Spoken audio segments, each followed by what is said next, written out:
Hey, Mike here. I just wanted to let you know that you can listen to Dark Poutine early and ad-free on Amazon Music, included with Prime.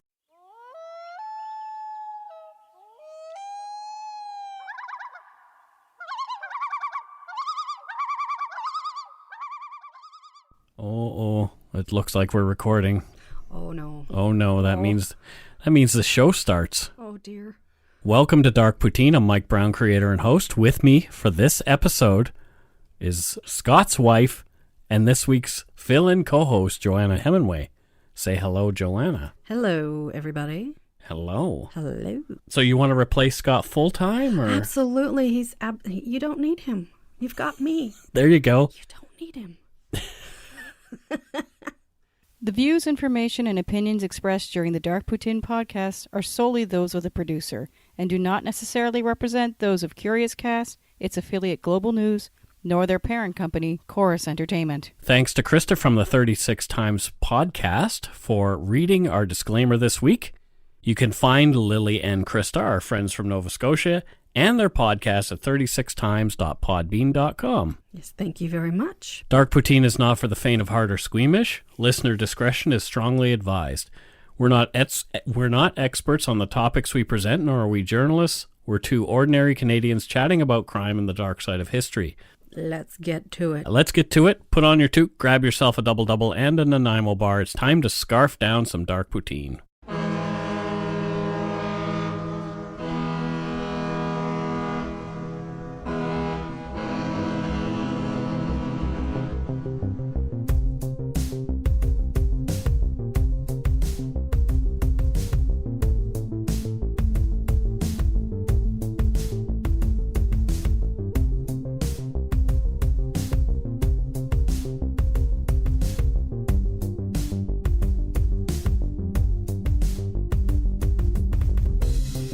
This is episode 72.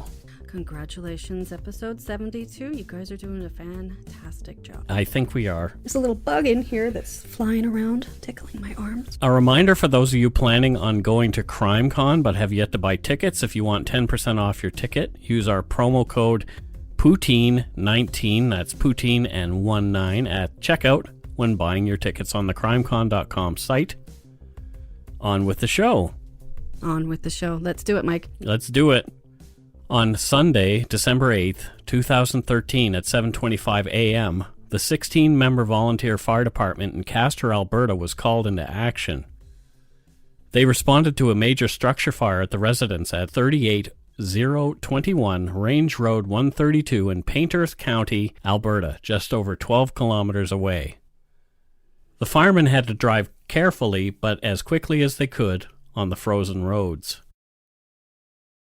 The Alberta winter was in full effect, with the temperature hovering between minus 26 and minus 30 degrees Celsius. And with the wind chill across the prairies, the temperature had fallen to a horrific minus 40 degrees. I'm not sure if I could ever live in Alberta. It's just so cold. Just for that particular reason. Only for that particular reason. Yeah. I spent a winter in Newfoundland and that was enough. Newfoundland gets pretty darn cold too. Yeah, absolutely. As the fire trucks came within view of the residence, first responders noticed it was fully engulfed in flames and almost already burned to the ground. It was clear right away to the firefighters that this was no ordinary fire. A neighbor called the fire department, seeing the blaze from his own property. Oh, okay. It wasn't the family who lived in the residence who called. Oh, okay. The family dog, a chocolate lab named Keela, lay 30 feet from the home, dead from what looked like a single bullet wound to the head. A small amount of blood was present in the snow, as were two spent brass 9mm bullet casings. That's awful. You don't have to kill the dog. No. 6 feet from the door of the house was a red plastic jerry can that had been warped from the heat of the fire. It was 3/4 full of what would later turn out to be high-performance aviation fuel. There was no sign of the family who lived in the home. The home belonged to cattle farmer Gordon Klaus and his wife Sandra. The couple lived in the house alone, but on weekends their 39-year-old daughter Monica, who'd worked and lived in Stettler, would visit and stay over Friday and Saturday nights. Yep, I do that too, or I used to. As a farming family, they were typically up and around at this time of day, regardless of the time of year. There was work that needed doing. For them not to be out and about was odd. Okay, that is suspicious. A white pickup truck belonging to Gordon was missing. Were they away at the time? Everyone hoped so. There was no way anyone could have survived such an intense blaze. Oh, this doesn't sound very good. RCMP arrived quickly from the four-man Castor satellite office. Due to the visual evidence already available, the dead dog, empty bullet casings, and a gas can, the fire was clearly of suspicious origin. It was decided that the best course of events would be to let it burn itself out. The reasoning behind this was the need for an immediate investigation. Had the fire department fought the blaze with water, the brutal Alberta winter would have quickly frozen everything under a thick sheet of ice until spring, making an expeditious investigation impossible. I guess you're damned if you do and you're damned if you don't, really, because if you put it out with water, you have to wait forever. And if you don't put it out, then everything could be gone. Right. It's awful. Yes. As the fire burned, the RCMP constable on the scene, Diana Stratton, snapped photos of what was now just a concrete foundation full of burning debris. That's awful. I just can't even imagine. The Klaus's eldest son, Jason, lived in a trailer on the Klaus land, a 3-minute drive down a long access road. The property was massive, at least 14 quarter sections, that had been in the family since Gordon's parents, Martha and John, began farming it in the 1940s. Wouldn't you hear a fire from that far away? You would think, or see it. Yeah, but, or smell it. It was first thing in the morning, I guess. Yeah, if you're a heavy sleeper. And just an aside, a quarter section is 160 acres, so their farm was over 2,000 acres. And if it's a 3-minute drive by car to the house on the other end of the property, it's quite a drive. A few kilometers. I guess so, yeah. There's a wonderfully written investigative piece by journalist Jana G. Pruden. She penned for the Globe and Mail called After the Fire, Murder, Lies, and a Missing Deer Head. A missing deer head? Yeah, you'll learn more about that later. Okay. I relied on Jana's work in my research in parts, as well as extensive reporting from other sources and detailed court documents. According to Jana's article, Jason got a phone call from a friend and neighbor named Jeff first thing in the morning, notifying him of the fire at his parents' home. Quote, "The house is burned to the ground," Jeff said when Jason answered the phone. "Where are your mom and dad?" They're there. They're in the house," Jason told him. "They didn't go nowhere, and Monica was there too." End quote. Does he sound upset? Jason showed up soon after the phone call, having to be restrained at the end of the driveway by firefighters as he fought to get closer to the scene. Okay, so he was upset. Or acting upset. Yeah. Too much law and order. Waiting for the fire to cool so they could get into the charred remains of the home to look for bodies, RCMP began looking around the yard for evidence, taking note of the gas can, dead dog bullets, and blood drops in the snow. Initial indications were that there were in fact human remains among the ruins of the Klaus farmhouse. I guess there wouldn't be that much left over after a huge fire. No. No, not much. As Castor was just a satellite RCMP office, 2 days after the fire, Jason was brought into the larger detachment in Coronation, Alberta, about 40 minutes away from the Klaus property. Okay. Jason was questioned by RCMP Sergeant Rob Kropp about what he thought might have gone on. According to Jana Pruden's article, Sergeant Kropp asked Jason if there was anything he wanted to know. Jason asked if all the vehicles were in the yard. That's weird. Yes. In fact, as mentioned before, the white GMC Sierra was missing. Jason went on to ask whether investigators had figured out what had caused the blaze. I mean, it's 2 days later. Yeah, that's a normal question, you would think. Sure. What caused it? Was it the coal furnace that had caused the fire, he asked. Or was there foul play? Jason was the first to broach this subject in the interview. Why would you ask that question unless That's a great question. Suspicious? He went on to say that no one in the family had any enemies at all. Okay, well, he's piquing my interest here. I'm not trusting Jason at all at this point. Here's some audio from Jason's first interview with the RCMP. And the only reason I'm thinking it's foul play is because of what was inside the house, which was a deer head of mine that was worth a lot of money. Like we're talking around the $200,000. Like it was a real big deer head. Like it was one of the biggest ones around. Like it was, not far from the world record kind of deer head. And that's the only thing I can think of that somebody would come in to steal or try to steal. But I don't know if that stuff burns in the fire. I don't know if there'll be proof of antlers. I don't know. After speculating about motive, Jason went into how he felt about his family. You can ask all my friends. You can ask any of my ex-girlfriends that my biggest fear was to go in this world without Dad in it. He was my best friend. He was my best friend and everything. And to go without him. And my mom was my best friend too, and so was my sister. We were a tight family, very tight, and just to see them, to have them not here with me. I'm so sad. I'm so sad, and I'm so angry too. We had plans, so many plans that we're going to do. Monica was going to take me to her Christmas party next week, where she worked, and we had tickets to that big concert in January, and Dad and I had stuff planned to buy cattle back, and it's not just they're not just people that I get to see once a year at Christmas time or once a year for a birthday or a weekend holiday. These are people that I grew up with my whole life, and they're my best friends. They're all my best friends. We may have butted heads the odd time, but that happens. And no, why they were taken away from me, I'll never understand it. And even when I do get answers, I'm still not going to understand it. So what do you think of Jason so far? He sounds extremely scripted. He's practiced that. Interesting. That's the way that it comes off to me. He's practiced that. Those are my best friends. I loved my family. They're my best friends. Mm-hmm. They're my best friends. It sounds very scripted. Okay. Interesting. 3 days after the fire, an investigator arrived with a sniffer dog. Joby, an 8-year-old black Labrador retriever, went to work. From court documents, quote, "The presence of either an accelerant or body remains or both was found in 9 locations in the basement of the house and 7 locations outside of the house. The 9 locations in the house included 4 locations where body parts were detected, though 3 were in close proximity to each other and were from one body.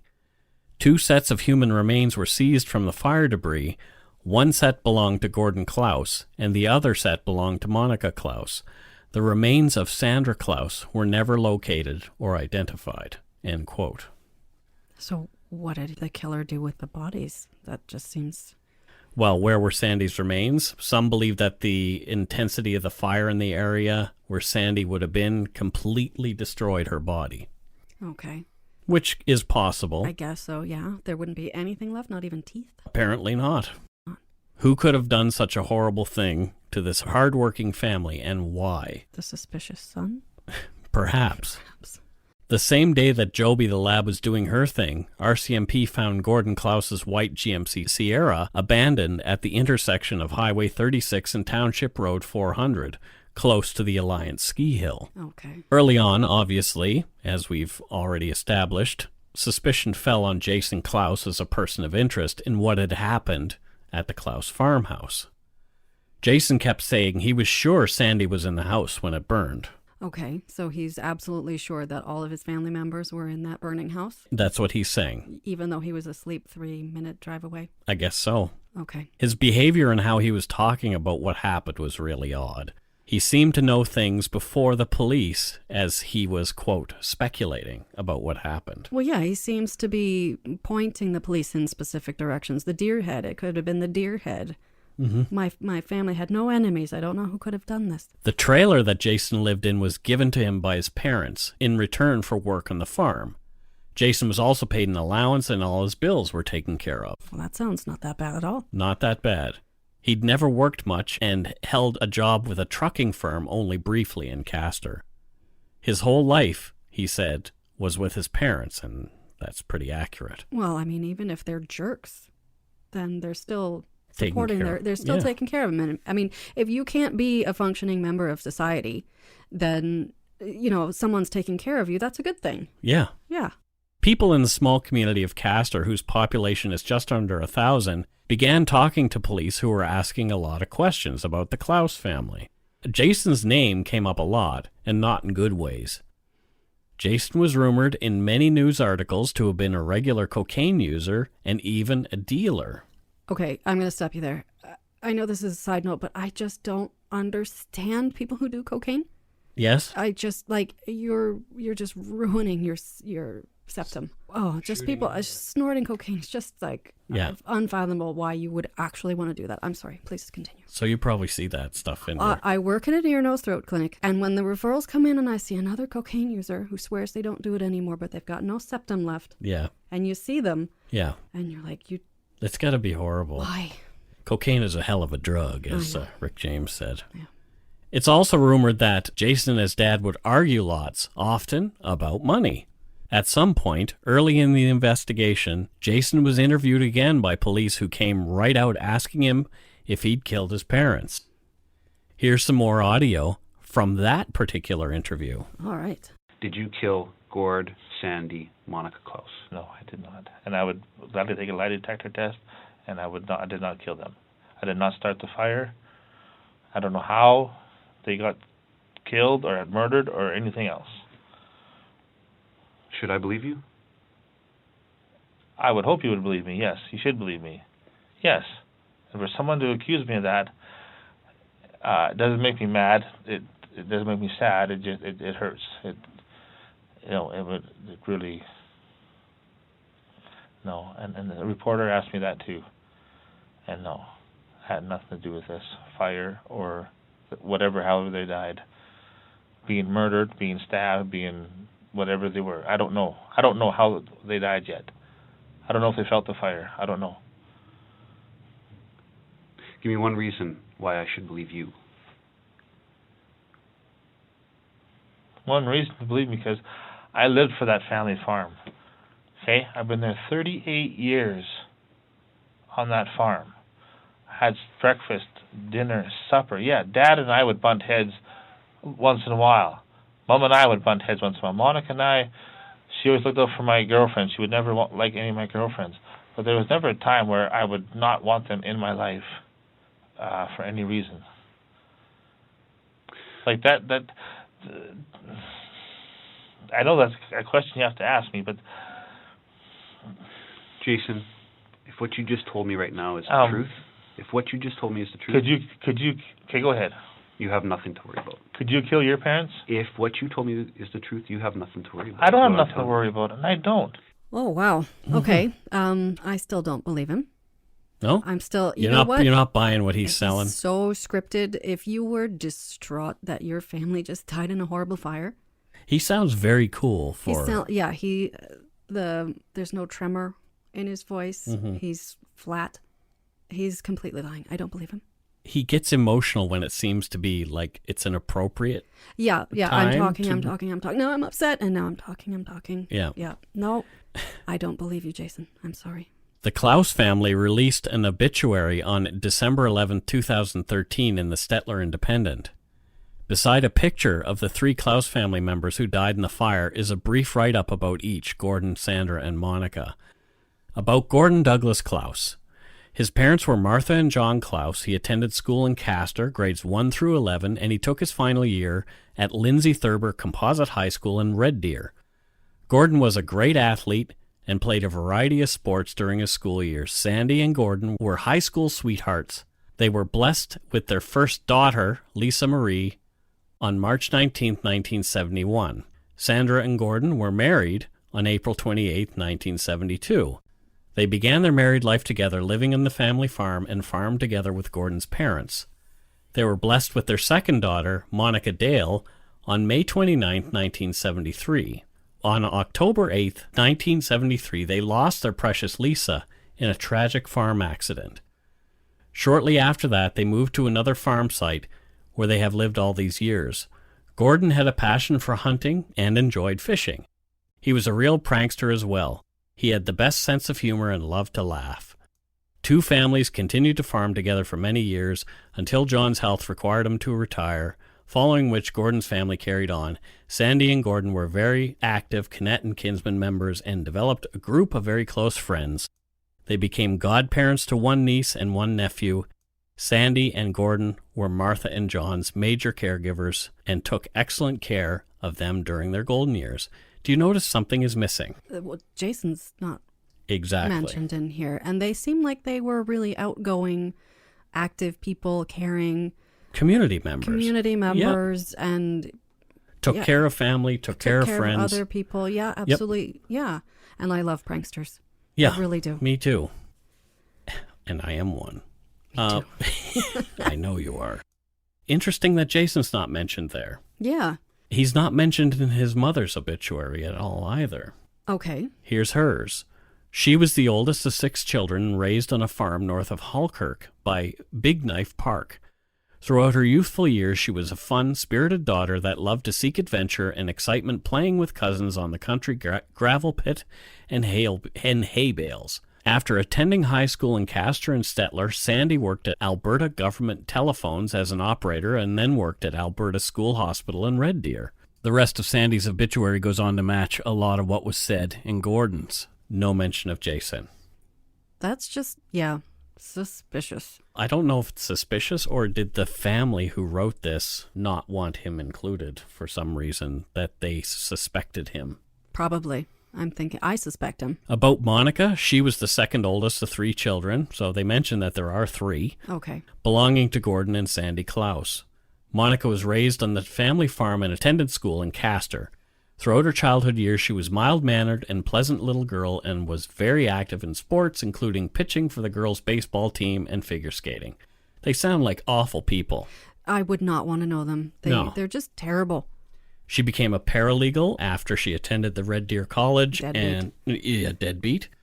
And she worked at a law office for a time, and then her most recent employer was Vortex in Stettler. And her boss and the rest of the folks there really loved her.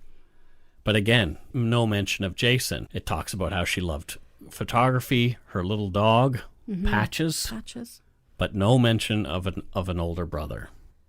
A lot of other names appear in the section below telling who they're survived by, but Jason Klaus does not appear at all, and the only mention of him is their son and brother. Well, it seems like somebody wanted to, leave him out on purpose. Yep. Yep. For sure.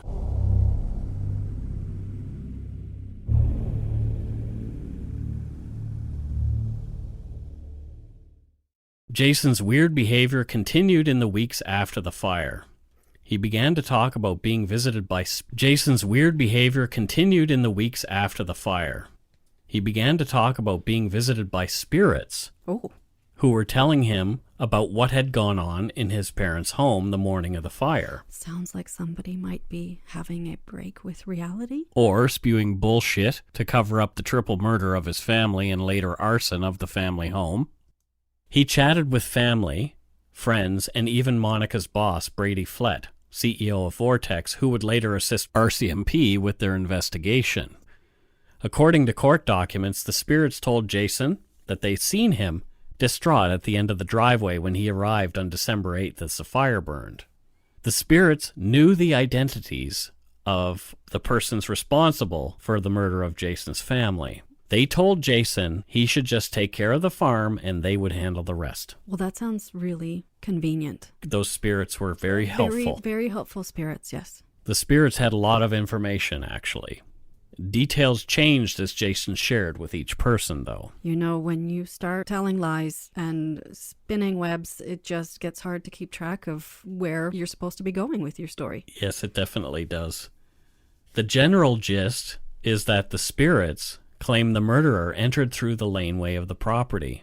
The person shot Keela as he walked toward the house, so away goes the dog. Mm-hmm. The murderer shot Monica in the head when she sat up in bed startled. Okay. Gordon was shot in the head as he came out of his bedroom to investigate the noise. Okay. Monica was still moving, so required a second bullet in the head. Okay. Sandra was then executed the same way. In bed? In bed. Okay. The shooter then put gasoline all over the 6 tons of coal that was in the basement and set the whole thing ablaze, before escaping. Okay, so that would be the reason why it would be a massive fire. Yes, because it was coal heated. Okay, 6 tons of coal in the basement. Yeah. The spirits said that a 9mm pistol was used in the crime and had been thrown into a river. Quote, the spirits told Jason their troubles were in the river. This is all from actual court documents. Okay, so this is the story that he's telling. Family and friends and his sister's boss. So it makes me wonder, is this actually the events that took place? And he's just trying to spin it that someone else has done this and the spirits have told him? He definitely has more information than he should at this point. Police weren't sharing how his family had died, and the fact that he was talking about them being shot threw up a bunch of red flags. Jason also gave a description of the murderer to these people, saying a man with 9 letters in his name was responsible, but refused to talk to police about his visions when asked. He claimed he didn't want to be locked up as a crazy person. Okay, so yeah, I'm completely on board with the suspicion. I'm not getting off that boat yet. Well, Brady Flett, who was the CEO of Vortex, was on your track here. Okay. He wasn't buying the bullshit that Jason was selling. Okay. Flett agreed to act as police agent and spoke to Jason numerous times while wearing a wire over the next 2 years. Yeah, if you really believe that someone is guilty, you're going to put everything into it. Yeah. Good for you, Brady Flett. Flett was behaving with Jason like he believed wholeheartedly that his dead relatives and other spirits were talking with him. Okay. Flett told Jason he wanted to help him solve the crime. Mm-hmm. Well, he really... Like OJ is out looking for the killers of Nicole Brown and Ron Goldman. Yeah. Here's a bit of evidentiary audio from Jana Pruden's article in which you can hear Brady Flett and Jason talking about the case and what the spirits had told Jason. Let's hear it. Man, there's Monica's talked to you. Your dad has talked to you. That lady in Drayton has talked to you. And this black woman has really filled you in with a whole lot of unanswered questions. Well, I know everything. Did this guy go with the intent to kill your family? He had a gun, or was it a gun that he got from your house? Oh no, it was his own. He did go there with intent, but I think he went there just to make sure he was going to get away with that deer head. The deer head again. Yeah, that deer head. Damn deer head. Brady stuck with the operation, talking to Jason numerous times over the ensuing months. Standing in the charred foundation of the Klaus family home, Brady even watched Jason reenact what the spirits had told him were the chronological events in the crime. Jason held his finger out like a gun, pointing to where each had been shot. Suspicious, Jason. Jason also told Flett that his sister Monica had not only been talking with him, she'd been sending him text messages from beyond the grave. I think someone needs to just come clean, because dead people don't text. Dead people don't text. Monica told Jason that it was his friend Joshua Frank who'd murdered the family. There were 9 letters in that name, Joshua Frank. Jason said this was no coincidence. Oh, you've got 10. I'm sorry, you've got 10 letters in your name. I'm sorry, Mike. Oh, there you go. But as Flett implored Jason to go to police with the information, again he refused. Jason said that Joshua would lie and entangle him somehow in the crime. Jason, I think you're handling that well enough on your own. The name Joshua Frank began to come up a lot. Yes. Police decided that with Brady Flett's help, they'd expand their operation. Jason seemed to be talking to Flett, although a lot of what he said was bullshit. But bullshit was better than nothing. Yes. Sounds like a lot of bullshit to me. It is a load of it. Just the fact that he thought he was smarter than everybody else and was getting away with this, telling these stories, is unbelievable. Jason had a ton of information that he just shouldn't have. Only the killer would have that information. Only murderers know or all somebody the details. who knew, yeah. Yep. The RCMP went to one of their most infamous tactics to try and get more information or an admission. Oh, you're talking about a Mr. Big Sting? Enter the Mr. Big Sting. Oh, okay. Around June of 2014, 6 months after the death of Sandra and Gordon and Monica enter Mr. Big. Mr. Big. I'm not sure how people still fall for this, but it seems like it's such a long and subtle operation that a perpetrator is in far over their head before they kind of realize what's going on. Well, you would think that if someone's trying to find you guilty, that they would try and do it as fast as possible, and someone's not just going to be your friend and listen to you and agree with you and take that on for an extended period of time. There you go. You kind of let your guard down and bring them in and trust them, Mr. Big. Fair enough. For those of you who are not familiar with the Mr. Big technique, it's not the chocolate bar, although I love those. So yummy. Here's a description of the Mr. Big technique from a recent Canadian court case. Quote, "The Mr. Big technique is a Canadian invention. Although a version of the technique appears to have been used by the police as far back as 1901, its modern use began in the 1990s and has continued since then. The technique tends to follow a similar script for each use. Undercover officers conduct surveillance on a suspect in order to gain information about his or her habits and circumstances. Next, they approach the suspect and attempt to cultivate a relationship. The suspect and the undercover officers socialize and begin to work together, and the suspect is introduced to the idea that the officers work for a criminal organization that is run by their boss, Mr. Big. Mm-hmm. The suspect works for the criminal organization and is assigned simple and apparently illegal tasks. Serving as a lookout, delivering packages, or counting large sums of money are common examples. As occurred in this case, this stage of the operation can last for several months." Yeah, you've got to gain their trust. Exactly. Nothing's going on. You're just working for us. Yeah, We're helping make you a little out. money on the side. Exactly. We're bringing you in, part of the family. You're one of us. Yep. So over time, through being paid by the organization for these few, quote, illegal tasks, the target comes to trust the undercover operators. Mm-hmm. Once the stage is set, the operation culminates in a meeting akin to a job interview between the suspect and Mr. Big. Invariably, during these meetings, Mr. Big expresses concern about the suspect's criminal past and the particular crime under investigation by police. Okay.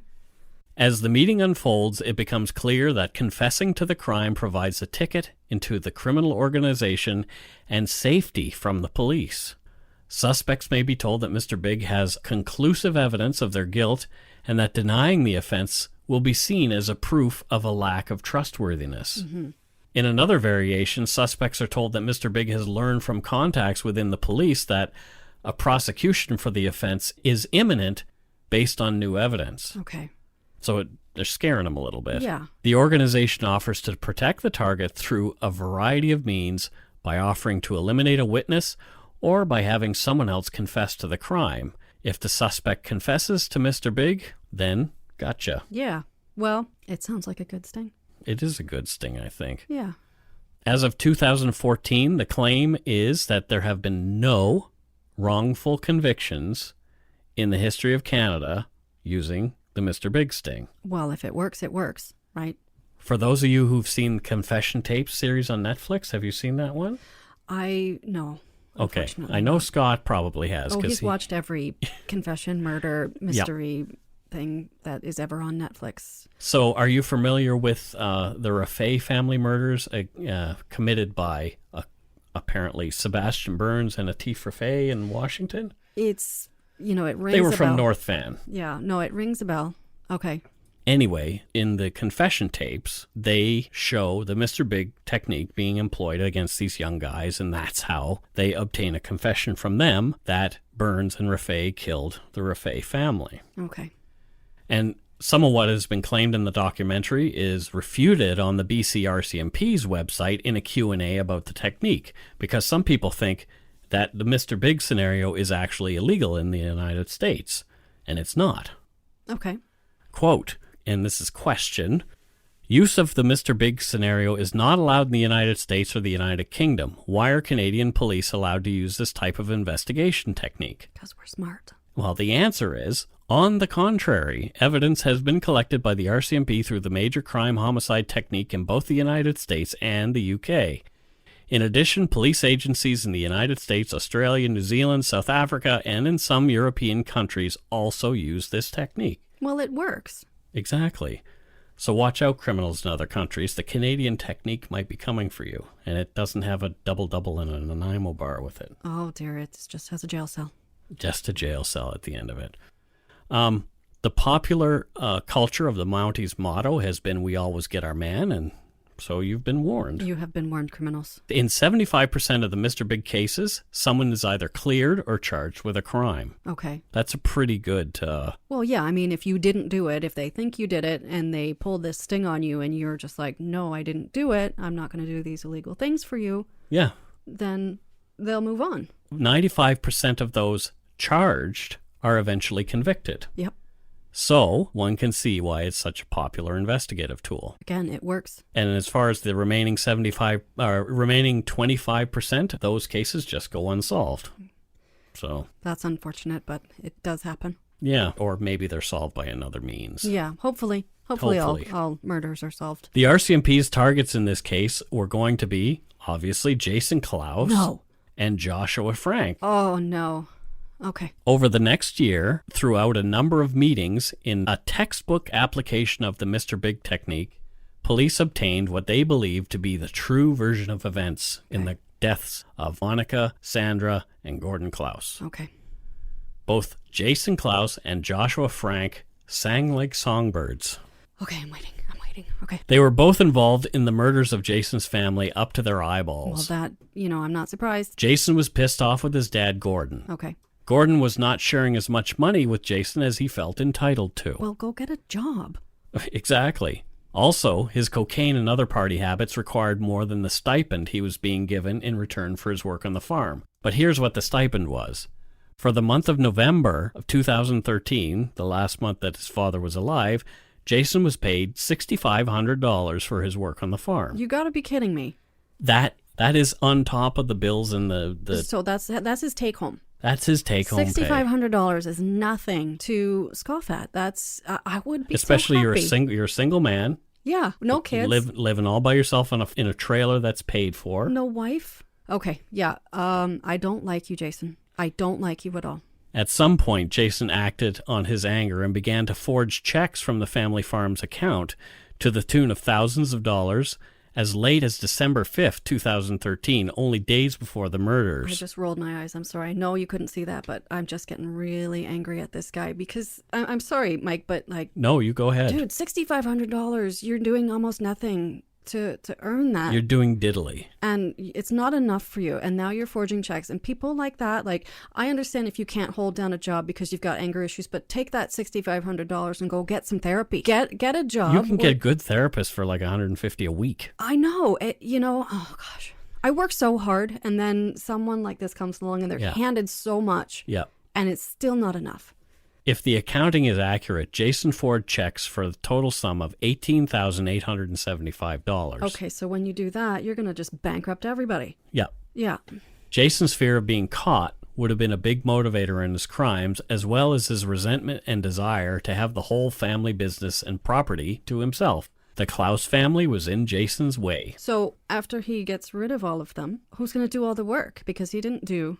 Well, he might just sell it eventually. Oh, I guess so. Just make the money and go snort some more cocaine. As he was, quote, grieving his sister, he even took her truck and modified it into something that he liked. Oh, yeah. Well. Jason had been hanging around Castor native Joshua Frank since he was 14 years old. Mm-hmm. And Joshua is now 28. Okay. So the two regularly drank and did drugs together. But Jason's like 10 years older, so he was like 24 or something when he was hanging around this kid. Yeah, just a bad influence. Weird. Sorry, I would not have liked someone like that in person. No. No. Okay, you just showed me a picture. No, thank you. No, he's a galoot. Yeah. And I'm not saying all galoots are murderers, but this particular galoot is one. Yeah, no. Just a no, thank you. Around the time of the murders, Joshua Frank was not having much success in his life. He was living rent-free in the manager's apartment at the Cosmopolitan Hotel in Castor. And as far as I can tell, the Cosmopolitan Hotel is not very cosmopolitan. Okay, so it's just a name. The single Yelp review for the Cosmopolitan from Mr. P from Castor gives the bar 1 star, calling it, quote, a hellhole, Okay.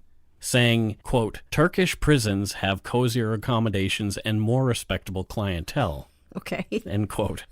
The other creative descriptions of the place, the writer clearly did not enjoy what he saw. Okay. So this guy, how is he living rent-free? On the kindness of the manager who ran the hotel. Okay, so another freeloader. Yep. Okay. Joshua wasn't working due to a tendonitis issue, and his elbow and arm were in a sling. Okay. Yeah. It was an excuse he'd use later to deny responsibility for the murders. He was living, eating, drinking, and drugging fully on the kindness of others. So, like you mentioned, he was a freeloader. Yeah, upstanding citizen. That sounds very like a nice life. In the fall of 2013, Joshua Frank and Jason Klaus were drinking together when Jason made a proposal. He wanted Joshua to take out his family for $50,000, although Jason would later say the amount he offered was between $10,000 and $20,000 in a used truck. Okay, used truck. Regardless, he was contracting the murder of his own family. Jason told Joshua that he knew his dad was going to find the money was missing when he made a planned cattle purchase. Jason admitted to stealing from the family business using forged checks. He told Joshua they had to act fast, otherwise he'd be caught. Okay. Joshua Frank was to go into the home, murder Jason's family, and burn the house down and lam it in the farm truck to a predetermined spot where the truck would be dumped, and Jason would drive Josh back into town. Okay. Joshua agreed, and Jason gave him a 9mm Ruger pistol that night to seal the deal. I knew it all along. Yeah. Yeah. It was pretty obvious all along. I'm sorry, But Jason. a lot of times these guys think they're so smart and they're getting away with it, and all the cops really need is some good evidence, and these twits gave it all to the police anyway. Yeah, the police just need to let them talk. Exactly, and that's what happened. Yeah. The pair met on December 7th, 2013. They were drinking at the bar in the Cosmopolitan with 2 girlfriends. These guys have girlfriends? Apparently. Okay. When the ladies left them alone for a moment, Jason let Joshua know that this was the night to act on the plan. Jason and Joshua left the Cosmopolitan separately to draw suspicion away from themselves. Mm-hmm. Jason picked up Joshua a few blocks away, and Joshua had the handgun with him. Josh had used gloves when he was handling and loading the gun, so he didn't want to leave fingerprints. They drove to the house, and Joshua got out of the truck, and Jason said, "Do what you gotta do." Do what you gotta do. From court documents, Mr. Frank, that's Joshua, grabbed the house keys from the location told to him by Mr. Klaus. He did not need them, though, as the house was unlocked. Mr. Frank opened the door and the dog Keela ran out. Mr. Frank went into Gordon and Sandra's room, turned on the lights, and shot each of them in the head. He then went into Monica's room. She had begun to sit up and speak. Mr. Frank shot her in the head as well. He then shot each of them once again to ensure that they were dead. Sorry, no, that's just awful. Joshua then retrieved the gas can from the shed and poured gas throughout the house upstairs and in the basement, making a line down to where the can was eventually found by police in front of the house. As he came out of the house, the dog, Keela, charged Joshua. This is when he shot at her twice. The first bullet missed and the second one killed her. No, that poor dog. I know, the dog didn't do anything other than try to protect her family. After dispatching the dog, Joshua lit the blaze with his lighter. He left quickly because he panicked that a neighbor may have overheard the gunshots. Joshua unplugged the farm truck's block heater and drove it to the location where Jason was waiting for him. Again from court documents. He followed Mr. Klaus about 27 kilometers to the Valley Ski Hill near the intersection of Highway 36 and Township Road 400. He left the truck there, threw the keys in the ditch, and got into the Suburban with Mr. Klaus. They drove back toward Castor, and Mr. Klaus dropped off Mr. Frank about 1.5 miles from Castor. He walked home to the Cosmopolitan Hotel. They didn't want to be seen together. No. The next day, Mr. Frank took the gun and threw it, together with the ammunition and gloves, into the Battle River along Highway 855 at Big Knife Provincial Park. That section of the river was not frozen, as it was near a power plant. Well, it sounds like the spirits knew exactly They what were the story bang was. on They about were bang on, yeah. those amazing spirits. During the sting, cops captured video and audio of Joshua and Jason owning up to the murder. Here's some chilling audio of Joshua Frank cavalierly telling Mr. Big about his involvement in the murders. I don't know if I want to hear this. You're gonna. No, I'm gonna. So would it be safe to say you're a stone cold killer? I guess. Okay. And what was in your head? What were you thinking? What I'm got just, myself this is just into? me now talking. I couldn't believe, what have I got myself into now? And then it's like, well, can't back out. Well, it had to be quick, right? With three. Well, you were smart turning the light on, see if maybe you're not shooting in the dark. So they wouldn't even have known what hit them. That's why I wanted. I didn't want them to know what hit them. Like, Wow. I'm not a animal. No. Well, I guess I kind of am now. Do you feel remorseful? A little bit. Just a little? Yeah. Do you think they got what they deserved? I know Gordon did. I think Sandy didn't, but... So there you have it. There is Joshua Frank talking frankly about murder. Wow. I don't think that Gordon deserved it. No, I really don't. I don't either. No matter how, if he was mean or stingy or whatever, which he clearly wasn't. Yeah, no, definitely. Not at all. I don't think anybody deserves to die like that. No. Joshua and Jason were arrested in August of 2015 and charged with arson and 3 counts of first-degree murder. Surprise, surprise. Mm-hmm. As criminals tend to do, they recanted everything they'd told Mr. Big as lies and turned on each other, pointing a finger at the other guy as the killer. Joshua even went so far as testifying that he'd been molested by Jason when he was only 14. Oh. Jason himself claimed Joshua was the mastermind and that he was afraid of him. Okay, so point the fingers at each other. Yeah. Yeah. It was Jason's blood that they'd found at the crime scene. Interestingly, he'd helped to recover the key to the truck in a ditch that summer with the undercover operatives nearby. Okay. Joshua had led them to the murder weapon. These guys are... Yeah, Yeah, these guys. Joshua pointed, Still. saying it's going to be there. Yeah, So RCMP divers found it there. yeah. And they're caught in the middle of the Mr. Big sting, being told to be honest with Mr. Big so he could help them. So they were. Ultimately, they had sunk themselves. During the trial, the court sorted through the bullshit, and the two were both convicted of the crimes and sentenced to serve life without the possibility of parole for 25 years. Good. The Crown sought to upgrade their life terms, wanting them to run consecutively, making the pair ineligible for parole for 75 years. I agree with that. The concurrency of their life sentences were upheld, though, in a later hearing. Oh well. Judge Eric Macklin said that Jason and Joshua would be more likely to find remorse and be rehabilitated if they were not, quote, bereft of hope. So, okay, what about the poor people who are dead? They're not coming back? They're bereft of hope. They're bereft of hope. They're bereft of I'm life. sorry, if you do these kind of heinous crimes, then you're not worthy No, of hope. I'm calling it right now. I don't think that these two are going to get out anytime soon. No, definitely not. Multiple murderers in Canada tend to stay behind bars. Only a little remorseful. That's what he said. Only a little. Are you remorseful? Are you sorry you did it? Only a little. He's only a little. Only a little. Just about Sandy, really. Yeah. Well, yeah. Well, maybe Monica too. They but didn't mention Monica, which No. is strange. But, of course, Jason, when he went to jail, he continues to maintain his innocence. Of course. Of Yeah. course. Yeah. Maybe the spirits will come back and have him redeemed.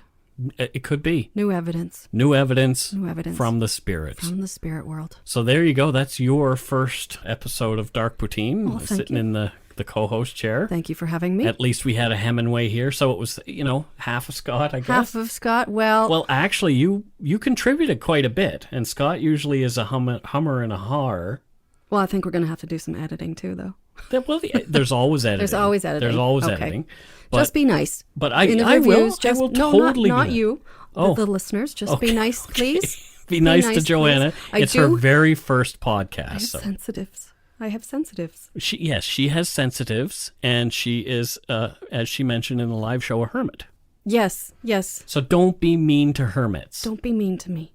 No, Joanna is a hermit. Don't be mean to hermits. Yeah. She doesn't have the big beard that hermits sometimes have. I've been trying for ages. I cannot grow hair. It just won't grow. I can't grow hair. I'm sorry. It's on my head, and There you that's go. pretty much it. Well, you're lucky that it's on your head. I know a lot of guys who would love to have some hair still on their heads. Scott seems to be losing a bit. Oh, we're not going there. He gets mad about that. We're not going there. My love, I love you. Since the moment I saw your shining face and your head full of hair, I fell in love with you. His blonde hair.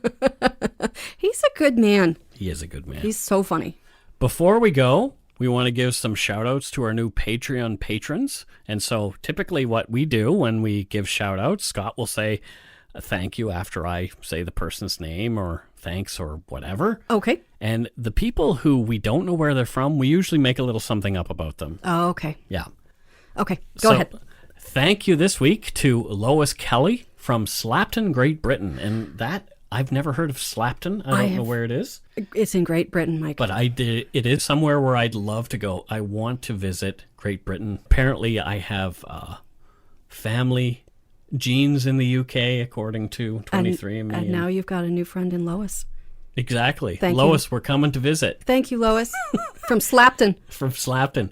And Steph, Annie. She's from Anniesburg. Where's Anniesburg? What? It's in Steffland. Oh, interesting. Yeah. And what do you think she does with herself? She is a cattle farmer. We had cattle farmers on the show this week, so that's interesting. Okay, so she's a cattle farmer, but they're all just like pristine white cattle. I'm not sure. Maybe they're called... Oh, but they're the woolly cattle that you actually get wool from. Yes, and she bathes them and brushes them and feeds them beer, much like Kobe beef. Oh, interesting. Except we don't eat them because they're just drunken, beautiful cattle. Just wandering about. Yes. Zach Bileski from Winnipeg, Manitoba. Thank you, Zach. The mosquitoes will be there for you soon, I'm sure, Zach. Oh, no mosquitoes. Angela Andrews from Sherwood Park, Alberta, and I believe that is right outside Edmonton, if I'm correct. You know, I know my provinces, and I know... Alberta's right next door? Yes, it is. I've never been there. I've flown over it. You have never been to Alberta? I have been to Toronto. I have you been and to Scott St. have John's, not been many places. I've been here. I've been to New York. You've been to Newfoundland? Yes. Have you been to Nova Scotia? No. Wow. No, I'm not a huge traveler. I'm a hermit. There you go. People frighten me. They really do. Well, now you'll be more frightened after this episode where they're frightening things that we talked about. Mimi Pelletier from... Hometown, Toronto. Toronto, Ontario. You don't say it Toronto. You say it Toronto. Toronto. That is your hometown, Toronto. I was born in Toronto. I lived at Coxwell and Gerrard. There you go. Rhodes Avenue. We actually went to the same school as the twins from Degrassi. Oh, interesting. Yeah, so my sister has, in her class photo, she's got the twins in there.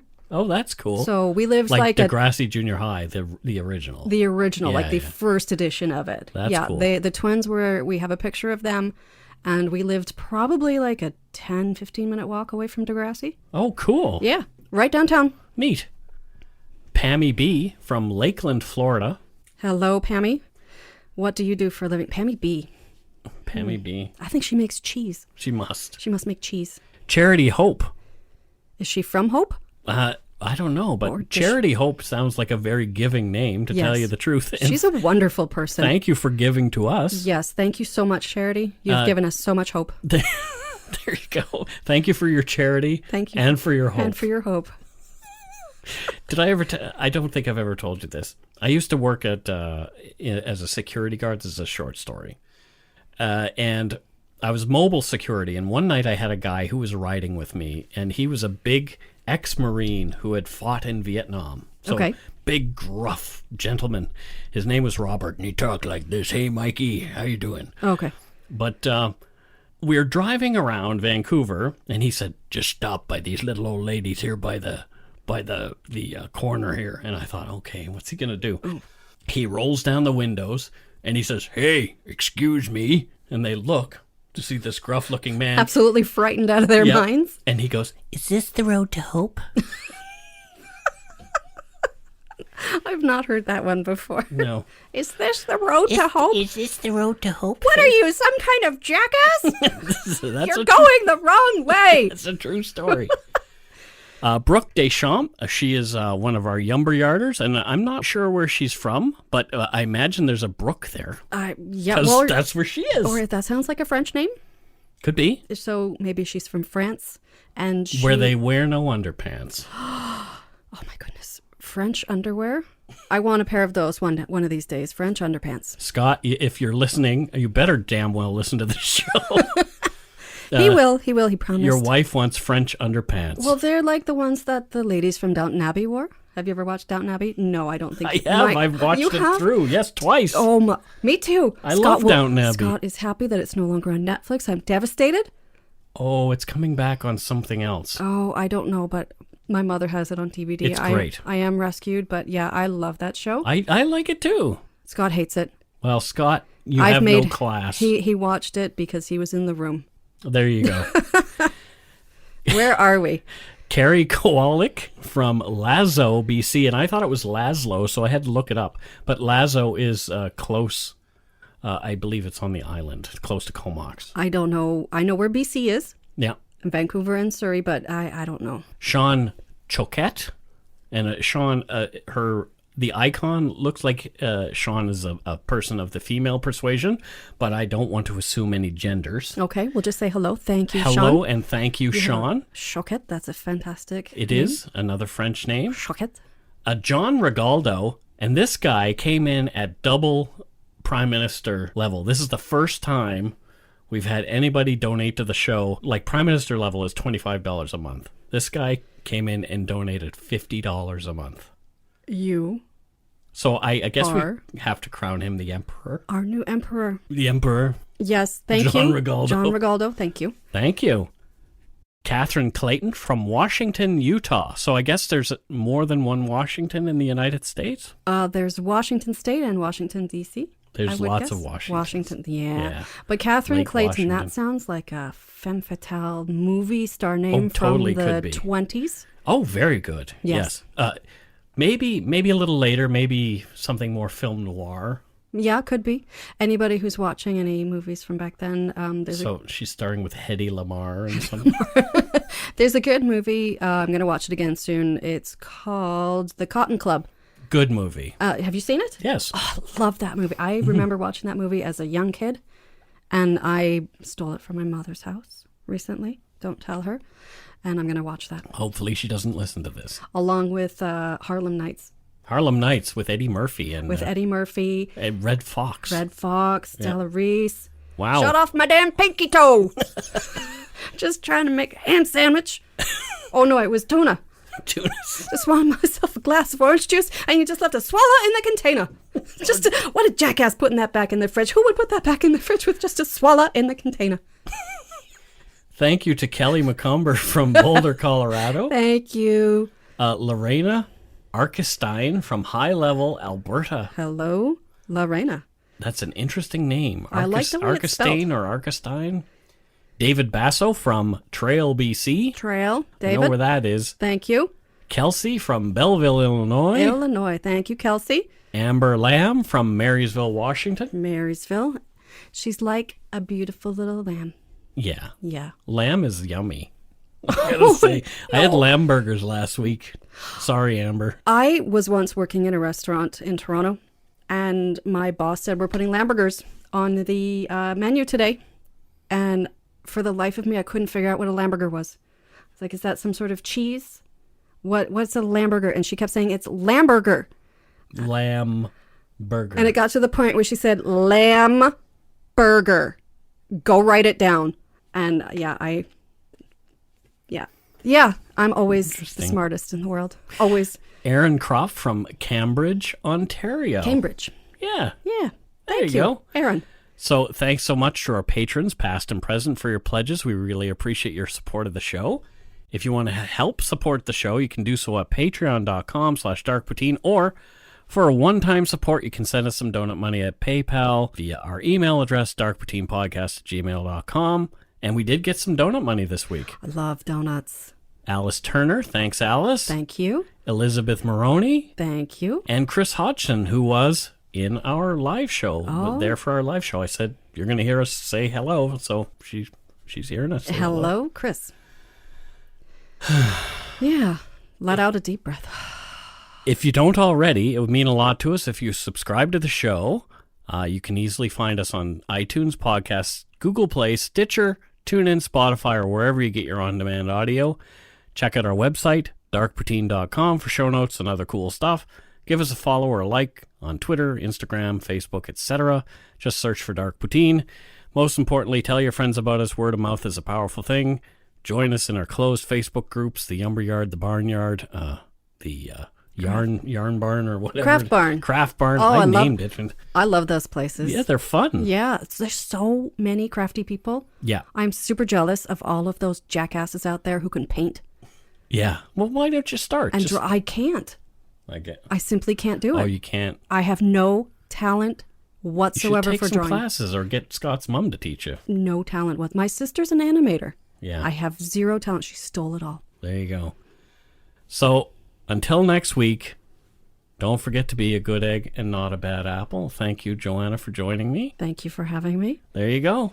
Night-night, folks. Good night. Bye. Bye.